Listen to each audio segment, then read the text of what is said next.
Hi, my name is Nguyen. I'm the director of Be Water. My name's Julia Nottingham and I'm the producer of Be Water. So Bao and I have known each other for many years. I actually was a huge fan of his first film, Live from New York, the Saturday Night Live doc. And so we started keeping in touch, talking lots.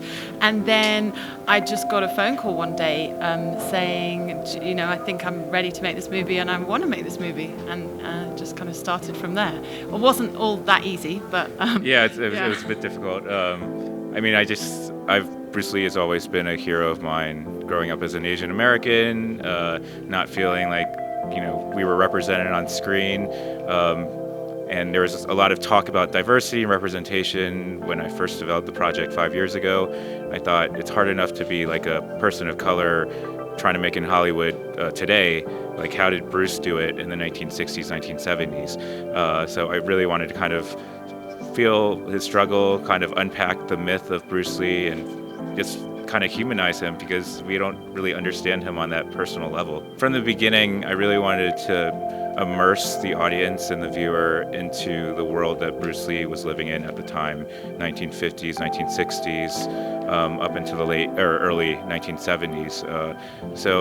There's a lot of ways that we felt to let the audience know that they're hearing a story that happened a long time ago, but still feel very much in the present. Everything is kind of crucial in making a film, but I do think the edit is the place in which you are kind of crafting the story. You're really kind of taking a beat and looking back at everything you've learned over that kind of 2-year period, and then really doing a lot of kind of trial and error, seeing where you can get the emotion, see where you can get the drama. And Bao and Graham did such a good job of kind of getting really into the trenches and living that very long edit that we had.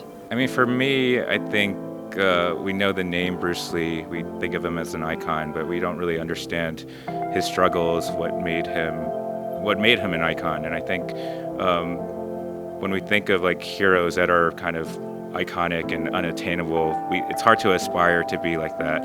And by looking at his struggles, I think young people, the younger generation, can kind of feel how, if you believe in yourself, if you fight hard enough, and if you have community and people around you that support you too, and having allies, then we can kind of aspire to be more than we think we can be. Find a good producer is one good thing.